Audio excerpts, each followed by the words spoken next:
안녕하세요. 명진쌤과 함께하는 즐거운 문학 시간입니다. 이번 시간 우리는 정철의 송미인곡을 같이 읽고 내용을 분석해 보도록 하겠습니다. 그리고 학습 활동까지 푸는 것으로 오늘 수업을 진행해 볼게요. 네, 그러면 우리 이번 시간에 송미인곡에 대해서 먼저 짧게 정리를 하고 그 다음에 읽어보려고 합니다. 즉, 제목 옆에다가 이 작품에 대한 정보를 미리 적어보려고 하는데요. 선생님과 함께 몇 가지 체크를 해보겠습니다. 첫째, 갈래. 둘째, 바로 주제. 세 번째, 특징입니다. 우선 갈래는요, 조선시대에 쓰인 가사라는 장르에 속합니다. 사음보, 즉 4번 자연스럽게 끊어 읽게 되는 운율을 형성하고 있고요. 이 가사의 특징은 시조와 다르게, 즉 3장, 초장, 중장, 종장을 지켜야 했던 시조와 다르게 이렇게 무한하게 양이 늘어날 수 있는 특징이 있어서 좀 형식에 있어서 보다 자유로운 형태를 지닙니다. 그 다음에 주제는요, 앞서 줄거리 요약에서 알 수 있었듯이 임에 대한 그리움이 보편적입니다. 근데 이때 임이 만약에 임금이라는 것을 알게 된다면 연군지정, 즉 임금을 사모하고 그리워하는 마음이라고 정리를 할 수 있습니다. 특징은 3가지가 있는데요. 첫 번째로는 선생님이 강조했던 개념, 바로 충신이 자신의 주인인 임금을 그리워하는 노래라는 충신연주지사에 속합니다. 이 충신연주지사는 특이한 점이 있죠. 바로 군신관계, 그러니까 군주와 신하의 관계를 어떤 관계로 바꾸었다? 네, 남녀관계로 바꾸어서 표현을 했다는 겁니다. 그래서 이렇게 남녀관계로 바꾸어 표현한 이유를 한 가지 알아보자면요. 바로 보편적인 감정에 호소함으로써 이제 독자들의 공감대가 확장될 수 있다는 것이지요. 자, 이제 정치라는 특수한 개념을 넘어서 사랑이라는 인간 감정의 보편적인 문제로 넓혀지기 때문에 일반 백성들도 읽으면서 얼마든지 공감할 수 있는 겁니다. 자, 두 번째로는 바로 두 인물 간의 대화 형식으로 구성이 되어 있습니다. 이렇게 한 사람의 독백이 아닌 대화로 진행되면서 보다 극적인, 마치 연극을 보는 것 같은 극적 효과가 일어나고요. 생생한 현장감이 보다 두드러집니다. 세 번째는요, 이제 이 두 여인 중에 을녀가 천상계의 존재였다가 죄를 지어서 지상계로 내려온 상태잖아요. 이런 이야기 구조를 적강 모티프가 적용되었다라고 설명할 수 있습니다. 적강 모티프는요, 천상계에 있던 존재가 어떤 죄를 지어서 지상계로 추방이 되는 구조를 말합니다. 그래서 다른 소설에도, 특히 옛날 소설 시에 자주 이 모티프가 적용되는데 우리도 이 송미인곡에서 이 모티프가 적용된 것을 확인을 할 수 있습니다. 그러면 선생님하고 갈래, 주제, 특징 알아보았으니까요. 이제 한번 내용을 본격적으로 파악해 보겠습니다. 가볼게요. 자, 송미인곡은 기본적으로 대화, 두 사람의 대화로 구성되어 있어요. 그러면 제일 처음 말을 시작하는 사람을 감녀라고 표시해 봅시다. 자, 감녀가 말을 시작합니다. 개 가난 저 각시 본 듯도 한겨이고 저기 가는 저 각시 본 듯도 하구나. 그러면 여러분 저 각시, 저기 가는 저 각시는 누굴까요? 네, 바로 지금 천상계에 있다가 지상계로 내려온 을녀입니다. 천상 백옥경을 어찌하여 이별하고 해다 겸은 날의 누를 보라 가시난고. 자, 옛날 한글이라서 좀 표기가 다른 점이 있어요. 선생님이 같이 해석하면서 볼게요. 자, 천상 백옥경을 어찌하여 이별하고 해다 저문 날에 누굴 보러 가시는고 하고 물어보고 있는 겁니다. 그러면은요, 우리 지금 천상배곡경을 떠나왔다는 뜻이거든요. 여기서 바로 지금 을녀가 과거에는 천상계에 있다가 현재는 어디로 와 있다? 네, 그쵸. 현재는 지상계로 와 있다. 그 점에서 아하, 바로 어떤 모티프가 쓰였다? 네, 적강 모티프가 쓰였다는 걸 바로 알 수 있습니다. 그래서 해가 다 저물고 있는 지금 누굴 보러 가시는고? 라고 물어보고 있습니다. 누굴 보러 가시는고? 질문을 던지고 있는 것이죠. 질문을 던져서 아무래도 을녀의 대답을, 상대의 대답을 유도하는 모습입니다. 그러면 어와 아부터 볼까요? 이제 을녀가 대답을 할 차례죠. 을녀가 어와 네여이고 이내 사설 들어보. 어와 너로구나. 이내 사설 들어보아라. 이야기가 시작됩니다. 그래서 이내 사설 들어보. 자신의 사연을 하소연하는 모습이 드러납니다. 내 얼굴 이내 거동이 님 괴암즉한가마는 어딘디 날 보시고 내로단 여기실세. 자, 내 모습 이 거동이 이미 사랑함직한가마는 어쩐지 날 보시고 너로다 여기심에. 자, 이제 과거 회상을 하는 겁니다. 자신을 사랑했던 천상계에서 화자가 임의 사랑을 받는 존재였음을 알 수 있습니다. 나도 님을 믿어 군 뜻이 전혀 없어. 아양이며 교태며 어지러이 하였던지. 자, 지금 임과 화자가 서로 사랑을 했던 것 같은데요. 문제가 생겼습니다. 바로 이래야 교태야 어지러이 하뒀던디. 여기서 화자가 죄를 지은 거죠. 너무 지나치게 애교를 부리고 교만을 떤 겁니다. 그래서 화자가 죄를 지었다는 것을 알 수 있고 이를 통해서 지상계로 유배 가게 되는 결과를 초래함을 알 수 있습니다. 반기시는 낯빛이 네와 어찌 다르신고. 그쵸? 이미 이제 자기를 옛날처럼 반기지 않는 겁니다. 누워 생각하고 일어앉아 해야하니. 누워 생각하고 일어나 앉아 해야하리니. 내 몸에 지은 죄 매같이 쌓여시니. 내 몸이 지은 죄가 산처럼 쌓였다. 지금 자기를 성찰하고 있는 상황이에요. 죄가 있다는 걸 인정하는 겁니다. 하늘이랴 원망하며 사람이라 허물하랴. 하늘을 원망하며 사람을 허물하겠는가? 탓하겠는가? 그래서 그 누구도 원망하지 않는 모습입니다. 셜워 풀텨해니 조물의 탓이로다. 자, 서러워 풀어서 생각해보니 조물의 탓이로다. 조물주의 탓이로다. 자, 지금 자신이 임과 이별한 상황을 조물주의 탓으로 돌리고 있습니다. 그래서요, 결론적으로는 진짜 조물주라는 사람을 미워하고 원망한다기보다는 그런 자신이 타고난 운명에 체념하는 모습을 보입니다. 조물주가 만든 자신의 운명이 정해져 있고 그것을 받아들이는 것이죠.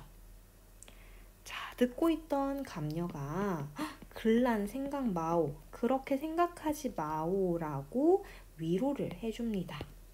자, 위로를 해주고 있어요. 자책하지 말라는 거죠.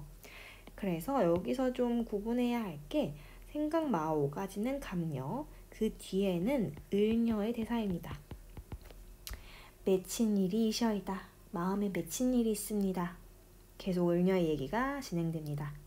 님을 모셔이셔 님의 일을 내 알거니. 님을 모셔봐서 님의 일은 내가 잘 아는데 물같은 얼굴이 편하실 적 몇 날일고. 물같은 얼굴이라는 건요, 이제 임이 좀 약하다는 뜻이에요. 연약한 임의 얼굴이 편하실 날이 몇 날이나 될까. 지금 임과 이별한 상태에서도 임을 걱정하는 겁니다. 잘 지내는지요. 춘왕고열은 어띠하야 디내시며 추일 동천은 위라서 매셨난고. 자, 봄 추위 여름 더위는 어떻게 지내시며 가을, 겨울은 누가 모셨는가? 걱정이 계속됩니다. 죽조반 조석 뇌녀와 같이 셋이난가? 죽조반 조석 진지 옛날처럼 올리시나? 그러니까 밥은 잘 드시는지, 밥을 잘 드시게 하는지, 곁에 누가 있는지 걱정을 하는 상황입니다. 기나긴 밤의 잠은 어디 자신한고? 기나긴 밤의 잠은 잘 주무시나? 해서 임에 대해서 계속 걱정하는, 염려하는 모습이 드러납니다. 잘 지내는지 궁금하다는 거죠. 님다이 소식을 아무려나 아자니 오늘도 거의로다 내일이나 사람 올까? 자, 임 계신 소식을 알고 싶은데 알기가 힘들겠죠. 그래서 오늘도 이미 해가 저물었네. 내일이나 임의 소식을 전해줄 사람이 올까? 하고 한탄을 하고 있습니다. 내 마음 둘 데 없다. 어디로로 가잔 말고. 내 마음 둘 데가 없다. 어딜 가야 한단 말인가. 잡거니 밀거니 높은 매에 올라가니. 자, 이제 여기서부터 중요한 키워드들이 등장을 하는데요. 이제 화자가 고생하면서 임의 소식을 알기 위해 어디로 올라가나요? 네, 높은 산으로 올라갑니다. 그래서 임의 소식을 알기 위해 간 첫 번째 공간은 바로 높은 외, 산입니다. 힘겹게 올라가니 구름은커니와 안개는 무스일고. 자, 지금 산에 막상 올라가 보니까 구름이랑 안개가 너무 심하네요.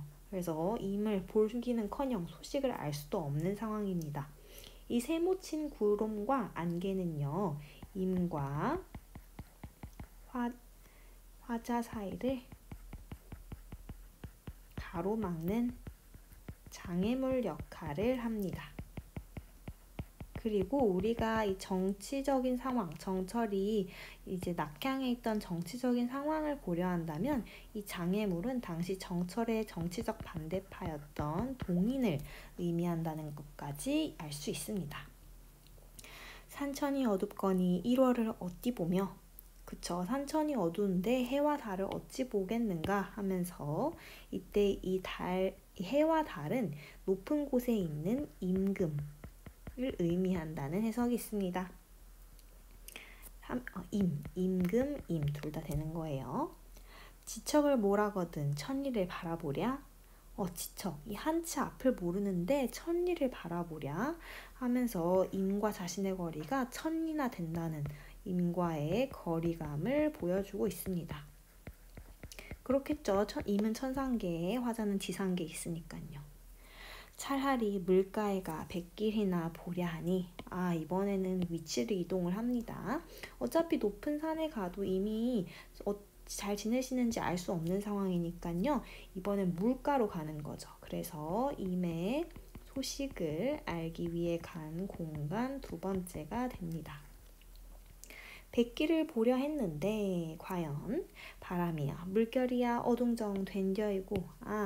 지금 산과 마찬가지로 물가에 갔는데도 바람과 물결이 너무 거세서 어수선한 상황입니다. 이 역시 임과 화자 사이를 가로막는 장애물이 되는 거죠. 그리고 마찬가지로 정치적인 시대 배경을 고려했을 때 장애물에서 나아가 동인, 이 정철과 선조 사이를 가로막는 동인이라는 해석이 됩니다. 자, 사공은 어디 가고 빈 배만 걸렸나고. 네, 이때 빈 배는요, 여러분 동그라미 치고요. 이 화자의 외로움을 부각하는 기능을 합니다. 그리고 이런 문학에서는 나 외로워 라고 직접 표현하기보다는 어떤 사물을 활용해서, 배경을 활용해서 간접적으로 말을 하게 되는데요. 이 배가 지금 비어 있잖아요. 어쩐지 쓸쓸하고 허전한 느낌을 주죠. 이러한 기능을 하는 것이 사물을 우리가 문학에서 객관적 상관물이라고 합니다. 즉, 이 화자의 정서를 혹은 생각을 간접적으로 보여주는 역할을 하는 사물을 객관적 상관물이라 하는데요. 빈 배가 이런 외로운 화자의 마음을 부각을 하는 객관적 상관물입니다. 강천에 혼자 서서 지는 해를 굽어보니 강가에 혼자 서서 지는 해를 굽어보니 아하 벌써 해가 지고 있네요. 화자가 임의 소식을 알려고 여기저기 돌아다니느라고 시간이 그만큼 경과 지났습니다. 임다의 소식이 더욱 아득한겨이고 임 계신 곳 소식이 더욱 아득하다. 멀기만 하다. 허탈하겠죠 마음이. 모처음 찬자리에 밤중만 돌아오니 자 모처음 찬자리는요 바로 이 초가집 밑에 찬자리라는 뜻인데요. 지상계에서 화자가 현재 거처하는 집이라고 할 수 있습니다. 이거를 당시 시대를 고려하면 정철이 낙향했던 창평이라고 해석할 수 있겠죠. 그래서 밤중쯤 돌아왔다 집에. 아하 이제 헤매느라고 귀가가 늦었습니다. 반벽 청등은 누굴 위하여 밝았는고 이제 벽 가운데 청등은 누굴 위해 밝혔는가. 어차피 임을 만날 수도 없는데 오르며 내리며 해뜨며 바자나니 오르며 내리며 헤매며 서성대니 적은던 역지나야 풋잠을 잠깐 드니. 그쵸. 우리 하루 종일 지금 화자가 임 계신 곳 소식을 알려고 돌아다녔잖아요. 그래서 진이 빠져가지고 지쳐서 잠깐 잠이 든 겁니다. 정성이 지극하여 꿈에 님을 보니 아하 지금 화자가 잠깐 잠이 들어서 꿈을 꾸게 되는데요. 꿈에서 누구를 보게 됐다? 네, 임을 보게 됐다는 거죠. 그래서 이 꿈의 기능이 중요한데요. 현실은 되게 절망스러운 상황입니다. 현실적인 절망이 있는데 이것을 지금 심리적으로 꿈을 꾸면서 심리적으로 보상을 받게 하는 기능을 하고 있는 것이죠. 자, 지금 좀 어려운 단어 나왔는데요. 말 그대로 다시 정리하면 이 절망스러운 현실에 잠깐 일시적으로 임을 만난다는 그래서 마음에 보상 심리가 생기는 그런 형태라고 할 수 있는 것이고 그래서 꿈의 기능이 중요합니다. 자, 임을 보니 꿈에서 옷 같은 얼굴이 반이 남아 늙어세라. 임도 얼굴이 많이 상했어요. 과연 다음 문장을 보겠습니다. 마음에 먹은 말씀 슬카장 살자하니 자, 화자가 꿈에서 임을 보니까 너무 서럽고 그동안 힘들었던 거 보고 싶은 거 실컷 아뢰려 하니 눈물이 바라나니 말씀인들 어이하며 눈물이 바로 나니 말씀인들을 어찌하며 정을 다 못 다하야 목이조차 매여하니 정회를 다 못 풀어서 목이 막 메이기 시작합니다. 감정이 복받치는 거죠. 말을 그러면 한마디도 못한 거네요. 오전된 개성의 잠은 어디 깨돋던고? 자, 지금 오전된 개성은 뭐래요 일단? 네, 닭 울음소리입니다. 오전되는요, 두 가지 의미, 오전 혹은 방정맞은이란 뜻이 있는데 여기선 둘 다 되지만 기본적으로 화자가 지금 꿈속에서 임과 막 만나서 얘기하려던 찰나에 닭 울음소리에 깨버린 거잖아요. 그래서 원망의 대상이라고 기억을 해줍시다. 여기에 정치적인 의미는 없어요. 닭 울음소리가 동인이라는 해석까지는 좀 지나친 겁니다. 네, 잠은 어찌 깨돋던고 결국은 잠이 깨어버렸습니다. 어와 허사로다 이님이 어디 간고 결이 내려앉아 창을 열고 바라보니 이제 깨서 허무한 마음이 들겠죠. 담결에 일어나 앉아 창을 열고 바라보니 어여쁜 그림자에 날 좇을 뿐이로다. 여러분이 어여쁘다는요 예쁘다의 뜻이 아니라 조선시대에는 불쌍하다, 가엾다라는 뜻입니다. 불쌍한 내 그림자 나를 좇을 뿐이구나. 홀로 있는 고독함이 심화되는 모습이죠. 차라리 시어디어 나궐이나 대하이셔. 차라리 죽어서 나궐이나 되어서 자, 이때 나궐이 중요한 시어가 되는데요. 낙월은요, 지는 달이라는 뜻입니다. 그래서 지금 화자가 죽어서라도 임에게 가고 싶어서 환생까지 이야기를 하는데요. 이때 낙월은 화자의 분신이 되겠고요. 그럼 낙월이 돼서 어떻게 한다는 걸까요? 님 겨신 창 안에 번듯이 비추리라. 님이 계신 창 안을 환하게 내가 비추겠다라고 하는 겁니다. 그래서 화자가 죽음을 불사해서라도 임과 함께 하고자 하는 그만큼 임에 대한 자신의 사랑이 영원하다는 것을 다짐하고 있습니다. 굉장한 헌신과 희생이죠. 네, 근데 이걸 다 듣고 있던 감녀가 을녀에게 조언을 해줍니다. 각시님, 을녀님, 달이야커니와 구잔비나 되쇼서 달보다는 구즌비가 되세요라고 새로운 대안을 제시를 하는 건데요.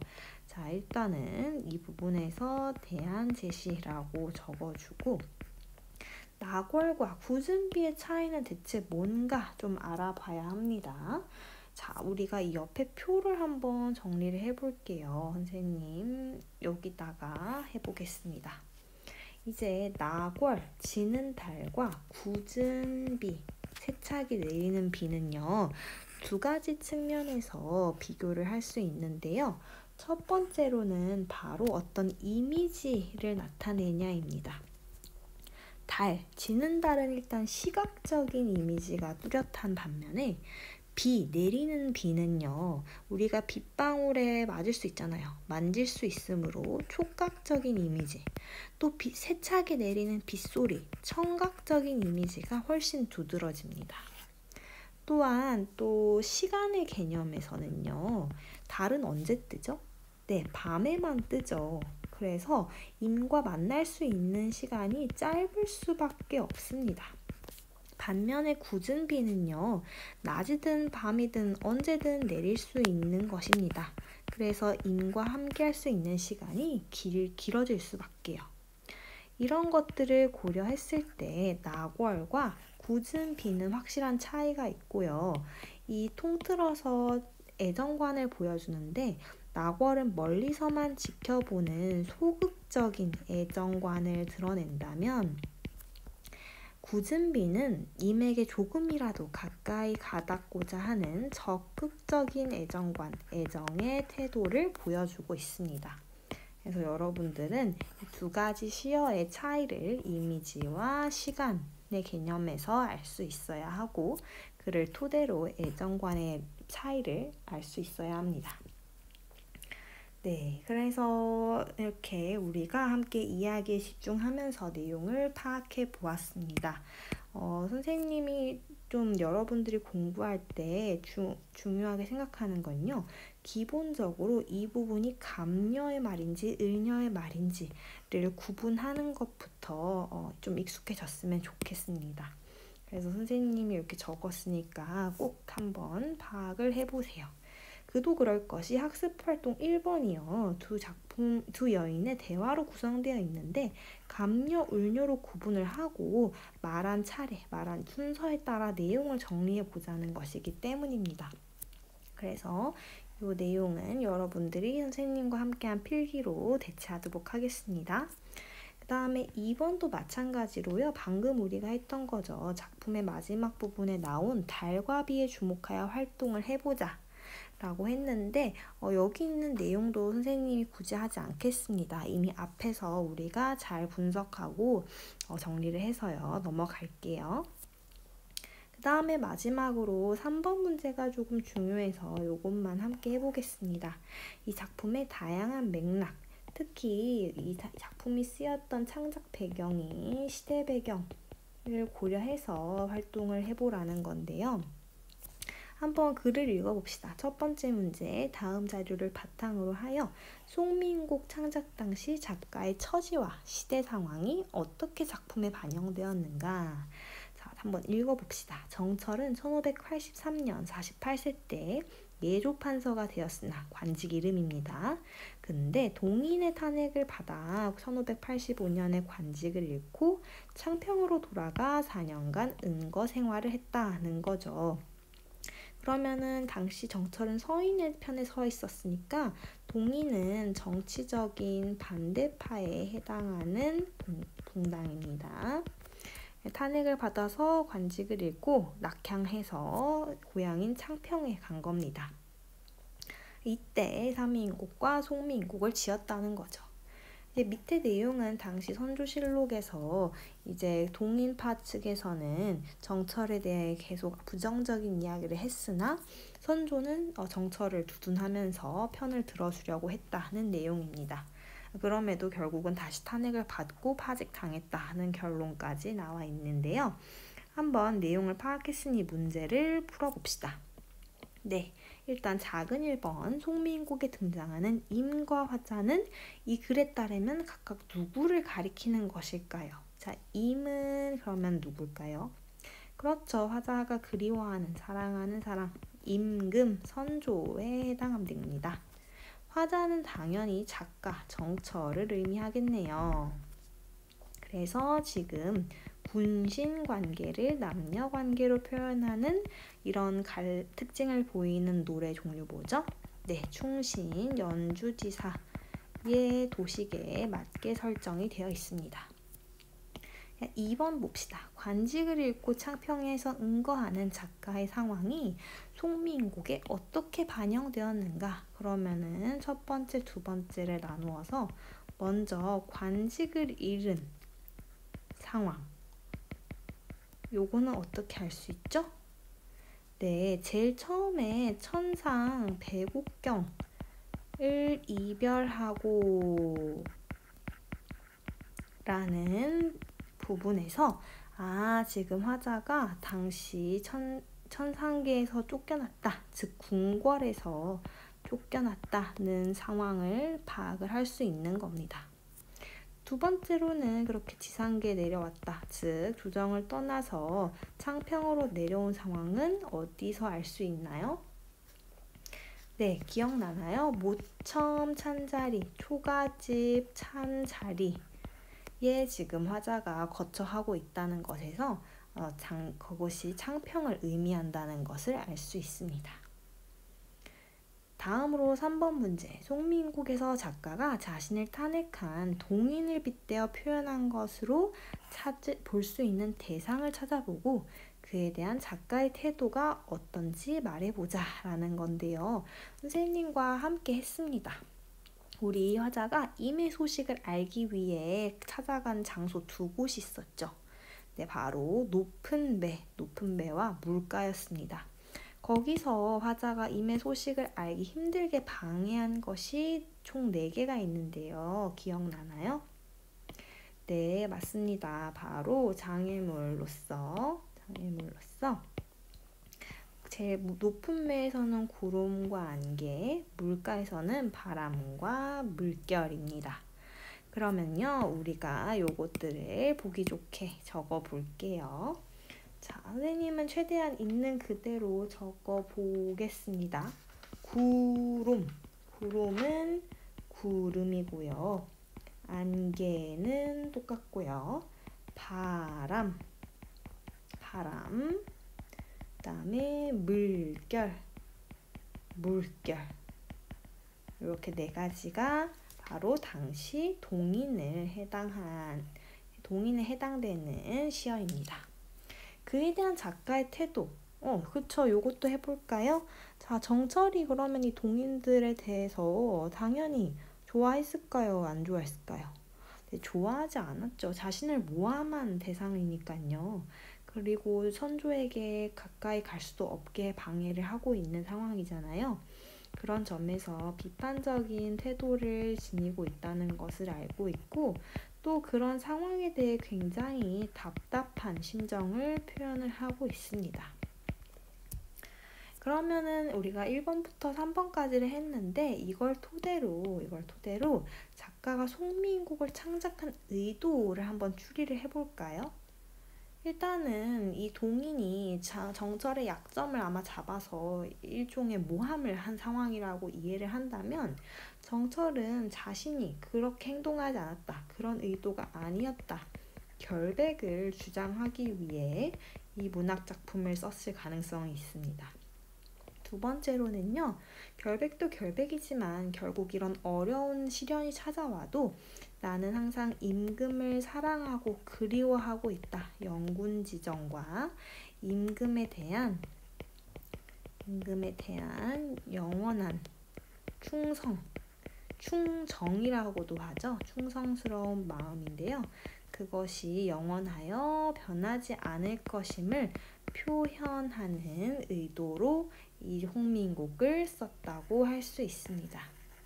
그래서 우리가 이렇게 정치적인 당시 배경을 통해서 송민곡을 좀 더 섬세하게 분석을 해보았습니다.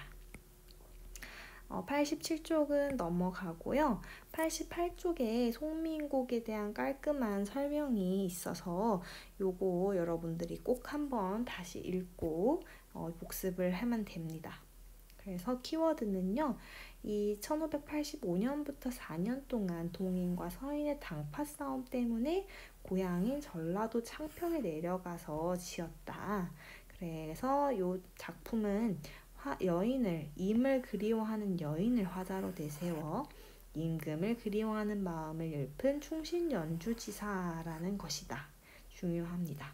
음보, 사음보이고요. 특히 두 사람의 대화로 구성되어 있는데 이 두 여인, 서로 말하는 대화하는 두 여인은 주제를 효과적으로 표현하기 위해 설정한 존재들로서 모두 작자의 분신이라고 할 수 있다. 그래서 이런 대화체 형식이 당시로서는 굉장히 창의적이고 새로운 시도였다는 것까지 기억을 하면 좋을 것 같습니다. 네, 선생님이 준비한 부분은 여기까지고요. 조금 속도가 빨랐다든지 내용이 방대해서 여러분들이 약간 이해가 안 되는 부분이 있을 수도 있는데 얼마든지 선생님 찾아와서 궁금한 것 물어봐도 됩니다.